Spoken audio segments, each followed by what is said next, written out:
এলো দুর্গা উৎসব। বাঙালির শ্রেষ্ঠ উৎসব দুর্গাপুজো আসতে আর মাত্র 109 দিন বাকি। এরই মধ্যে উৎসবের প্রস্তুতি শুরু হয়ে গেছে জোর কদমে। আজ জগন্নাথ দেবের স্নান যাত্রায় পুণ্যতিথিতে কাছড়াপাড়া ষোলরপল্লী দুর্গা উৎসব কমিটির উদ্যোগে অনুষ্ঠিত হলো খুঁটি পুজো। এই বছর 49তম বর্ষে পদার্পণ করতে চলেছে তাদের পুজো। আর এবারের ভাবনা অক্ষরধাম মন্দির। এদিন সকালে বর্ণাঢ্য অনুষ্ঠানের মধ্য দিয়ে খুঁটি পুজো সম্পূর্ণ হয়।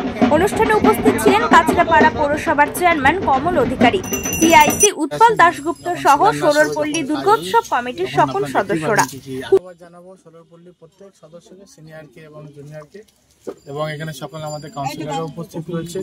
এখানে আমাদের এই অঞ্চলের যারা ভাই বোনেরা রয়েছেন, দাদারা রয়েছেন, দিদিরা রয়েছেন এবং বয়োজ্যেষ্ঠ মানুষরা রয়েছেন। বয়োজ্যেষ্ঠদের আমার প্রণাম জানাই এবং সমাজে যারা রয়েছে ভালোবাসা। প্রত্যেক বছরই একটা সকলেই এই খুঁটি পুজো নিয়ে সবাই একটু থাকে যে এবারে আমাদের ষোলরপল্লীর কী পুজো হবে, কী থিম হবে। কেন ষোলরপল্লী থেকেই কিন্তু শুরু হয় কাছড়াপাড়ার পুজো। স্টেশন সামনে, স্টেশন থেকে নেমে আগে ষোলরপল্লী, তারপরে বাদবাকি যতগুলো প্যান্ডেল রয়েছে আমাদের পানালাল থেকে শুরু করে নিয়ে, বিশ্বনাথ সিটির থেকে শুরু করে নিয়ে, নবঙ্কর থেকে নিয়ে যে যতগুলো পুজো রয়েছে এখান থেকে কিন্তু শুরু হয়ে তারপরে বাদবাকি পুজো মণ্ডপগুলোকে সবাই পরিদর্শন করতে যায়।